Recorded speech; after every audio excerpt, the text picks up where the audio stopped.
The reason I'm so passionate about EMDR is because last year around this time, I was a hot mess. I felt so anxious that if I was going out for a walk and a bird flew near my head, I literally dropped to the ground and just started crying, would have an anxiety attack. Like it was really bad.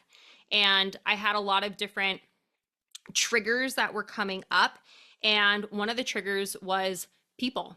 Not all people, like people from my family. And I had this event where I needed to be with these people. And it was an event where I didn't feel like I could say no. I needed to go. And I ended up working with my therapist and a psychiatrist to get medicated to go to this event. And I wasn't crazy about the idea of medication, but I also realized, if I'm going to be able to stay chill enough to go and do what I need to do, I will do anything.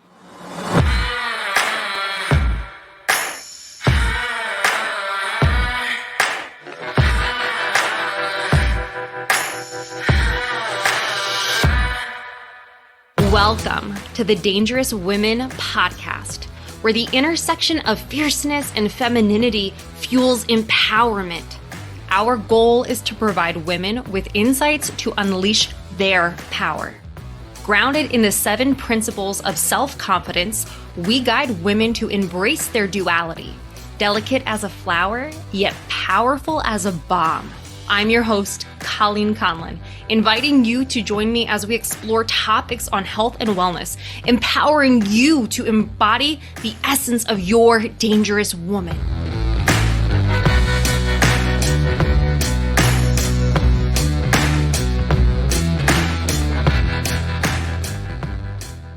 Something that I'm really passionate about is mental health. And I don't think it is emphasized as much as it should be in 2024. Now, mental health, I think to different people, it means different things. And to me, if you had asked me, well, what is mental health? A number of years ago, I probably would have been like, you feel good in your mind. You're not having, disturbing thoughts. You are able to be productive and kind and, be around other people, and it's good, it's cool.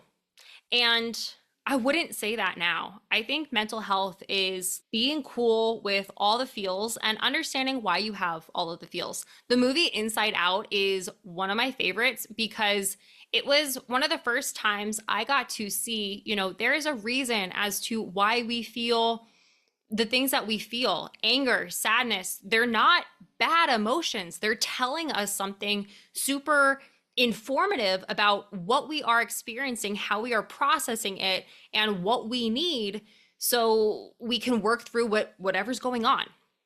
So I have PTSD, I have anxiety, and I have been working with a therapist extremely hard to help heal my inner child and to be able to heal some really negative thoughts that have been trapped in my mind. And techniques that I have used with my therapist is a technique called EMDR. Now, EMDR stands for eye movement desensitization and reprocessing. And I want to tell you about it, and I have sheets right now, so we're about to get kind of nerdy about what EMDR is, but me just telling you what it is, this is going to sound really dramatic, but it's basically like the modern day lobotomy, but without any pain. And I know right now you just heard the word lobotomy and you're just like, what the fuck? I'm out. This is really cool stuff. And the reason I'm so passionate about EMDR is because last year around this time, I was a hot mess. I felt so anxious that if I was going out for a walk and a bird flew near my head, I literally dropped to the ground and just started crying, would have an anxiety attack. Like it was really bad. And I had a lot of different triggers that were coming up. And one of the triggers was people. not all people, like people from my family. And I had this event where I needed to be with these people. And it was an event where I didn't feel like I could say no. I needed to go. And I ended up working with my therapist and a psychiatrist to get medicated to go to this event. And I wasn't crazy about the idea of medication, but I also realized, if I'm going to be able to stay chill enough to go and do what I need to do, I need to, I will do anything. So I went to this family event medicated, and it was tough. It was really hard. Even though I was medicated, I ended up like getting really drunk. I ended up blacking out because to sit with my emotions was just too painful for me to handle. So, anyways, I come back and my therapist is, okay, now it's time to do the real healing work. Let's start EMDR. And I've done a lot of sessions in EMDR. I do not take medication at this point. And the family that I went to see that it was really hard to be with, I ended up spending over a month with this past summer and had the time of my life. And I feel like that is concrete evidence that this stuff works. It really works. You can do things to help heal trauma and see things in a way that your mind might feel like you can't see at a current moment in time. So I'm about to like read from a sheet, so I'm not just making this up. And if you are interested in learning more about this, I would highly encourage you look it up. EMDR.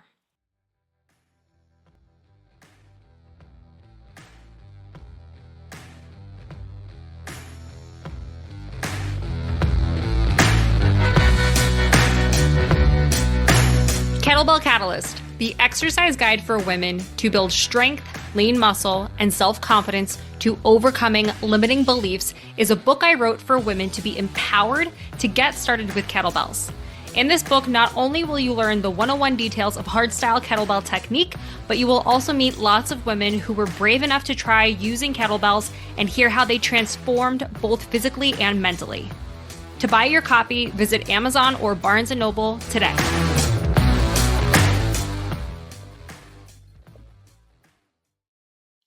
Eye movement desensitization and reprocessing, EMDR, is a psychotherapy approach designed to help people process and heal from traumatic experiences and emotional distress.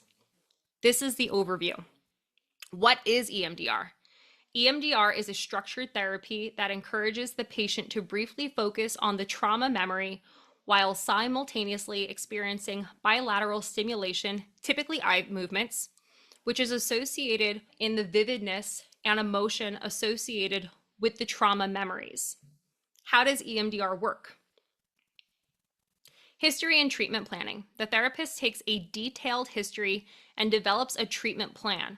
This phase involves identifying specific targets for EMDR processing, which includes past memories, current triggers, and future goals. Preparation. The therapist explains the theory of EMDR and what to expect during sessions. The patient learns specific techniques for handling emotional distress and maintaining stability. Assessment. The specific memory to be targeted is identified and processed. The therapist helps the patient select a particular visual image related to the memory, a negative belief about themselves, and associated emotions and body sensations. Desensitization. The patient focuses on the disturbing memory while simultaneously engaging in bilateral stimulation, side-to-side eye movements, taps, and auditory tones. This helps the brain process the memory and reduces its emotional impact. Installation. The therapist helps the patient strengthen a positive belief to replace the negative belief associated with the trauma. Next is a body scan. The therapist asks the patient to observe their physical response while thinking about the trauma to identify any residual tension or distress. Closure. Each session ends with a return to a state of calm. The therapist ensures the patient is feeling better and teaches relaxation techniques for self-care between sessions. Last is a reevaluation. At the beginning of subsequent sessions, the therapist evaluates the patient's progress and determines if further processing is needed. So that's what's happening in a nutshell.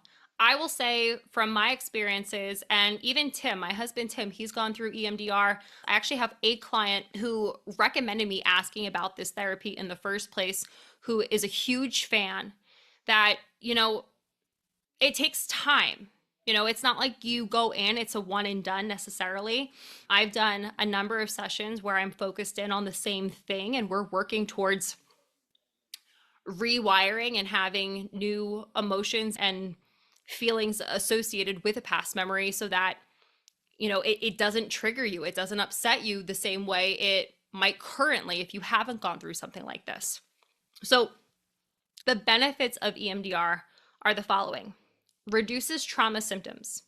EMDR has been shown to significantly reduce symptoms of PTSD, anxiety, and depression related to traumatic events. Next benefit. Quick results. Some patients experience relief from distressing symptoms relatively quickly compared to other forms of therapy. So for me, I must have gone through like 30 EMDR sessions between the first event to the second that I told you about on this call. But I know people who have been using this for particular triggers for a number of years. So I think when it comes to saying something is done quickly, quick is relative.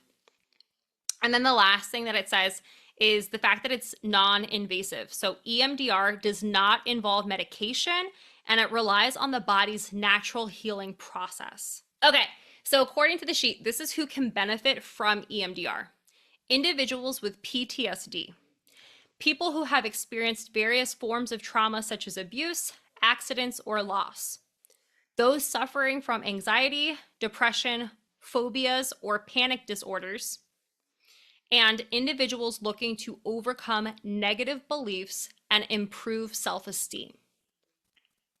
In conclusion, EMDR therapy offers a structured, evidence-based approach to help individuals process and heal from traumatic experiences.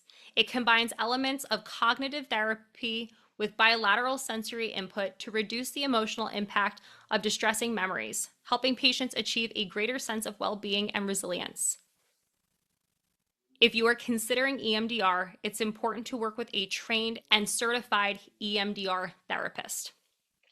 If you have any questions about what it's like to be in an EMDR session, I definitely recommend reaching out to a therapist or reaching out to somebody who has gone through this themselves. If you want to reach out to me directly, you are more than welcome to. I'm super happy to give more insight on my experience. I would say this was one of the greatest gifts I could have given to myself, and not just to myself, but also one of the greatest gifts I could have given to my husband. A lot of the trauma that I have endured, I would say, has directly impacted our relationship. And I feel like because I've taken the time to work on myself, heal, using a practice like EMDR, I show up as a better partner in my marriage with my husband.